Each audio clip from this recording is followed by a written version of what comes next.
Olá pessoal, bem-vindos a mais um vídeo do nosso canal.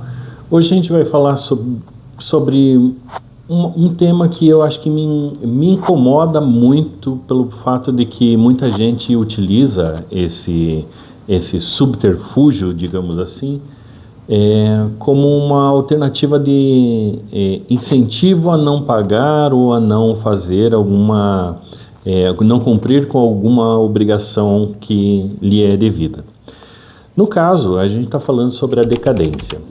E muita gente tem falado que a decadência ela é por si só uma vantagem. E esse vídeo ele veio muito para esclarecer que não é apenas vantagem. Por quê? Muito tempo atrás, a instrução normativa que deu origem ao CNO, ela trazia a migração.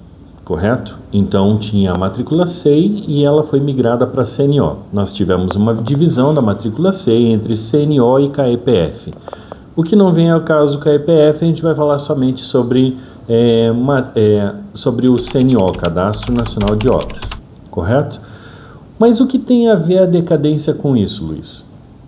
Muita gente no mercado diz para todo mundo que se a obra está decadente, você vai ter uma tranquilidade, você não vai pagar nada. De fato, sobre os recolhimentos, você não vai pagar nada. Ou seja, decaiu, depois a gente vai falar um pouquinho sobre a regra, mas decaiu esse direito da Receita a cobrar, tudo bem. Passou 5 anos mais alguma coisa ali, que a gente vai comprovar para vocês que não são exatamente 5 anos, ele tem uma variaçãozinha ali, dependendo das condições, mas, enfim, ele vai levar em consideração exatamente isso, ou seja, passou 5 anos, decaiu, não vai ter cobrança. Só que aí eu chamo a atenção de vocês, e muito mais para as pessoas que deixaram de cumprir com as obrigações. Ou seja, a partir de 2021, com a Instrução Normativa 2021 de 2021, tornou-se obrigado a fazer a regularização por meio do CERO, correto? Isso não há dúvida, a gente já falou isso em vários outros vídeos e não tem problema nenhum. O grande detalhe é, se você é obrigado a fazer o CERO de qualquer jeito e você não tem um registro, ou seja, uma matrícula SEI lá antigamente, ou um CNO já cadastrado, você terá que cadastrar, correto? Aí que está a pegadinha. Por quê? Porque para você regularizar uma obra decadente, você é obrigado a fazer o CERO. Não é uma opinião, está escrito na Instrução Normativa 2021 de 2021. Então, o que você vai ter que fazer? Simplesmente você vai ter que preencher os dados no CERO. Tá, Luiz, mas eu não consigo preencher os dados no CERO se eu não tenho um registro. Exatamente. É nessa hora que você vai começar a se declarar culpado, digamos assim, né? Por que eu digo isso? Porque simplesmente você vai ter que fazer a inscrição no CNO de uma obra decadente. Digamos uma obra lá de 1900 e bolinha, e você tem a necessidade de regularizar por inventário, por uma partilha, por qualquer coisa que possa vir a acontecer. O que vai acontecer? Simplesmente você vai ter que inscrever no CNO uma obra hoje para dizer que ela é uma obra antiga. Tem algum problema, Luiz? Até o presente momento, não. Da nossa linha do tempo, não. Você fez a inscrição, você vai declarar, você vai fazer todas as informações, o que vai acontecer? Vai sair zerado, se ela estiver totalmente decadente, logicamente, né? Mas nesse exemplo a gente está usando a decadência total. E o que vai acontecer, Luiz? Não entendi qual é o malefício da decadência se você não prestar atenção em algumas condições. Aí que vem a Instrução Normativa 2061 de 2021, lá no seu artigo 18, diz que você tem um prazo de 30 dias do início da obra para você regularizar esta condição, ou seja, inscrever no CNO, correto? Desta informação, você vai precisar declarar a data de hoje e a data do início da obra lá atrás, correto? Então você já vai comprovar para a Receita Federal que essa obra ultrapassou os 30 dias. Se ela está totalmente decadente ou parcialmente decadente, você já tem uma condição pré-estabelecida que você não cumpriu com o artigo 18 da 2061 de 2021, correto? Certo. Desta condição, você vai ter que cumprir com algumas, digamos, com uma multa. Vou ser direto. Você vai ter que pagar uma multa. Ah, mas Luiz, eu nunca vi ninguém cobrar. Não tem problema. Em 2021 vem a instrução normativa que está dizendo as regras de como fazer a informação, correto? Nós já temos o artigo 18 da 2061 que também diz o prazo. Lá no decreto 3048 de 99 também diz prazo. Então, diante de tudo isso, de todas essas normativas, é que vem a calhar dizer, vocês vão pagar uma multa. Mas como é que vem essa multa? Eu declaro e já vem? Não é essa a questão. A condição da multa vem dentro do prazo de 5 anos da efetivação digamos, do prazo da Receita Federal para fazer tudo isso. Correto? Tranquilo. Mas Luiz, como é que se dá essa cobrança? Como é que vem a acontecer esta condição? Primeiro, a obrigação da Receita Federal é constituir o débito o crédito desta informação. Ou seja, você deixou de cumprir um prazo, você está declarando toda essa situação e aí você vai ser, digamos assim, enquadrado numa multa, correto? A própria descrição da multa, ela vem de encontro a uma condição interpretativa daquele ente que está fiscalizando, ou seja, não tem uma regra para você definir qual é o valor da multa. Aí vem mais um agravante. Todo ano é lançado, é editada uma norma que corrige esse valor de multa todos os anos. Então, o que vai acontecer? Então, a partir do momento que você tenha lá em janeiro, por exemplo, 6 de janeiro, se eu não me engano, a instrução normativa, a portaria saiu, 10 de janeiro, desculpa, a portaria saiu, portaria MPS número 6 de 2025, que o valor para 2025 é para multa de R$ 3.368,43 até R$ 336.841,70. Aí vem a questão. Como é que você vai saber o valor da multa? Na realidade não tem como, porque ela é interpretativa conforme a gravidade da situação. Aí eu chamo a atenção para 2 pontos de gravidade da situação. O tempo que você está sem fazer a regularização e o valor que seria devido, agravando quanto maior for.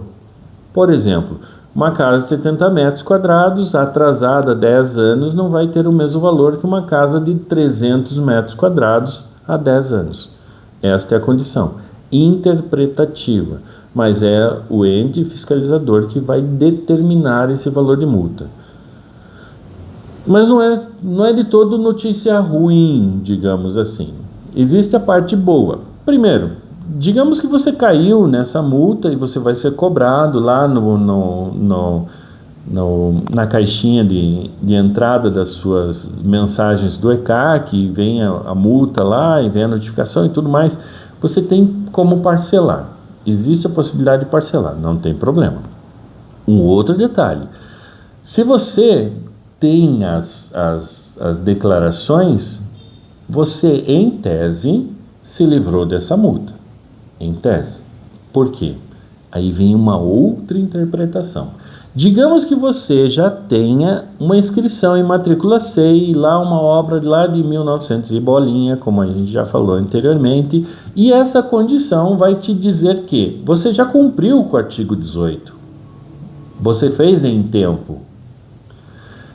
Mas você não cumpriu com todas as entregas das obrigações acessórias.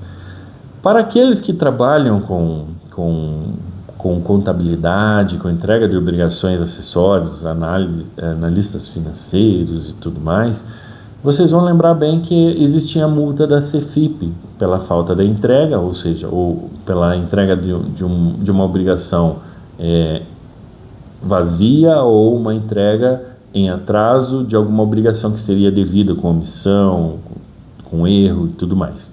Essa multa permanece, ou seja, você descumpriu outras regras que serão devidamente calculadas também.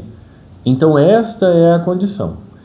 Então esse vídeo vem muito mais para dizer para vocês que a decadência não é somente uma parte boa, tem que tomar bastante cuidado com todas as regrinhas. E eu digo para vocês também, devido ao VAL, por exemplo, numa obra por destinação, logicamente, o VAL ele vem com 1% mais ou menos, 1,17, 14, 1, alguma coisa por cento ao mês.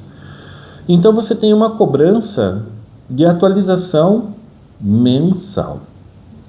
O que nós, da Consultare, a gente estima para vocês? Toda vez que vocês têm uma situação como essa, como decadência, como que a gente faz um valor de referência para você entender mais ou menos como é que a gente faria? Eu não sei se as outras pessoas fazem da mesma forma, não consigo dizer, mas para que a gente tenha um conhecimento de uma multa aproximada, o que vai acontecer? Nós pegamos o imóvel lá daquele tempo, do 1900 e bolinha, transformamos ele como se fosse uma obra de hoje, fazemos uma estimativa de cálculo no nosso simulador para dizer hoje, na data de hoje, quanto ele deveria para aquele imóvel. E esse vai ser o enredo da história para que você consiga compreender o valor que você poderá dever no caso de uma decadência, descumprindo a matrícula efetiva, ou seja, lá em 1900 e bolinhas, matrícula SEI, agora CNO, por exemplo, tá bom? Então para a gente tentar entender qual é o tamanho do problema que a gente vai ter, porque como a própria instrução normativa 2021, como o próprio decreto 3.048 de 99, como todas as legislações trazem que é subjetivo e é do ente fiscalizador a interpretação para dizer quanto que você deve, porque ele diz lá na legislação, de acordo com a gravidade da infração, é muito subjetivo. Então vocês vão ter que fazer uma interpretação e a gente faz dessa forma. A gente transforma o imóvel para hoje, verifica quanto seria devido em valor de tributo e este seria uma estimativa de mais ou menos quanto ele deveria. Porque em que pese todas as situações, eu sempre digo nos cursos, a gente tem o entendimento que a Receita Federal mudou muito, tem muita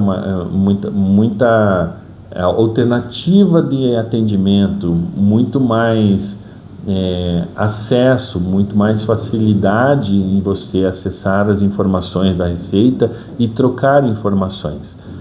Mas mesmo assim, ela nunca perdeu esta condição de arrecadatória, tá bom? Então, fica essa é a minha visão, tá bom? Não sei se todos concordam, mas isso é a minha impressão do tempo que eu estou trabalhando com regularização de obras, tá bom? Então fica a dica aí, nem sempre vai ser bom uma decadência para o seu cliente, tome bastante cuidado. Você que está lidando com uma obra que precisa inventariar, e lembrem, por que você precisa fazer esta regularização? Porque você precisa de uma certidão negativa ou uma positiva com efeito de negativa para que você tenha a possibilidade de inscrever, dar vida jurídica a este bem. Porque se você não der vida jurídica a esse bem, através de um cartório, registro e tudo mais, você não vai conseguir, digamos, dividir juridicamente também, através de um inventário, de uma partilha ou alguma coisa nesse sentido, tá bom? Então fica a dica para hoje, sobre nem sempre a decadência é um bom negócio, tá bom? Um grande abraço e até a próxima!